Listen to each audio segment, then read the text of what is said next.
Assalamualaikum warahmatullahi wabarakatuh. Jumpa lagi di channel YouTube saya, Serba Ilmu Euclid Channel. Pada video kali ini saya akan menjelaskan materi pelajaran IPA mengenai daur atau siklus air.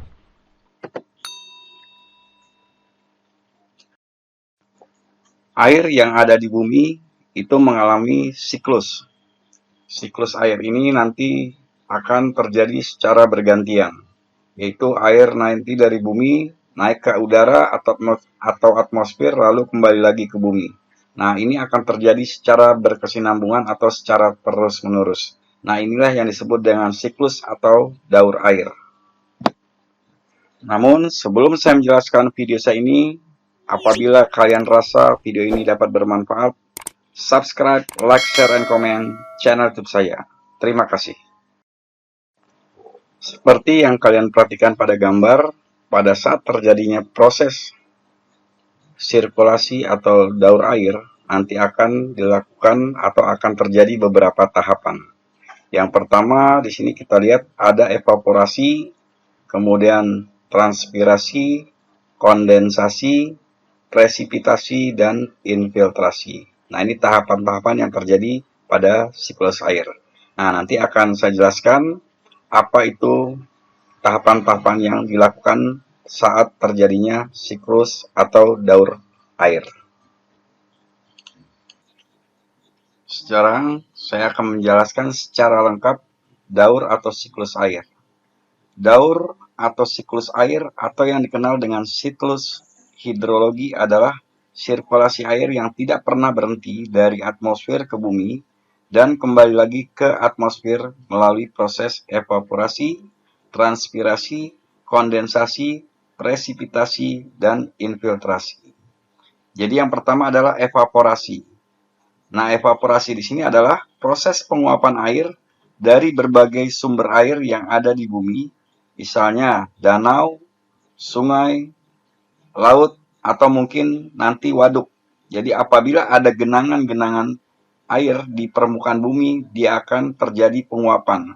Karena penguapan tersebut dilakukan apabila air yang ada di muka bumi terkena sinar matahari, maka akan terjadi penguapan.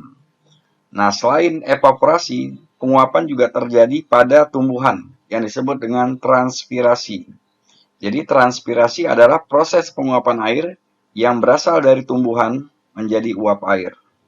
Nah, jadi kalau kita lihat kembali gambar di sini, nah di sini terjadinya evaporasi, ya, yaitu penguapan air pada daerah-daerah di permukaan bumi yang terdapat air, seperti tadi laut, kemudian waduk, sungai, ya, dan lain sebagainya.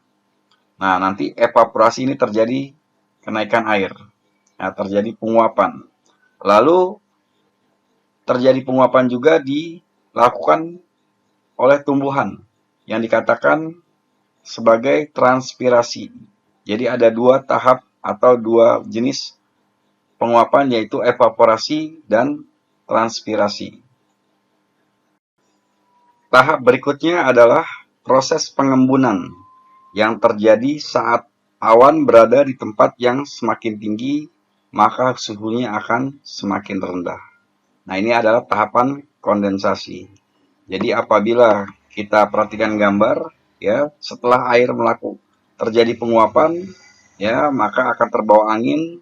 Lama-kelamaan di sini akan terjadi kondensasi, yaitu titik-titik air, uap-uap air ini akan semakin tinggi, maka suhunya akan semakin rendah, sehingga terjadilah pengembunan-pengembunan. Nah, ini yang dikatakan sebagai kondensasi. Tahap berikutnya adalah presipitasi. Presipitasi adalah proses saat titik-titik air dari awan jatuh ke bumi. Hujan terjadi saat awan sudah menampung terlalu banyak air dan awan menjadi semakin besar. Nah, saat awan tidak lagi mampu menampung air atau uap air, maka akan terjadi hujan salju atau hujan es. Nah, jadi kalau kalian perhatikan di sini, setelah terjadinya kondensasi, maka akan terjadi presipitasi. Nah, dia akan turun, ya, air tadi atau titik-titik air tadi, ya, itu berupa hujan, ya, kemudian atau salju atau hujan es. Nah, sinilah proses terjadinya presipitasi. tahapan siklus atau daur air yang terakhir adalah infiltrasi. Yang mana infiltrasi tersebut adalah proses penyerapan. Jadi air hujan yang turun akan jatuh ke bumi dan mengalir ke sungai, ya, danau, laut hingga samudra. Nah, selain mengalir ke berbagai sumber air, air yang turun ke bumi lewat proses presipitasi juga akan terserap ke tanah, bahkan juga diserap oleh tumbuhan. Ya, inilah yang disebut dengan proses infiltrasi. Jadi kalau kita lihat secara keseluruhan, ya, mulai dari evaporasi, kemudian uap air naik, kemudian uap air juga naik melalui proses transpirasi, lalu terjadi kondensasi. Nah, setelah jadi kondensasi di sini akan terjadi presipitasi.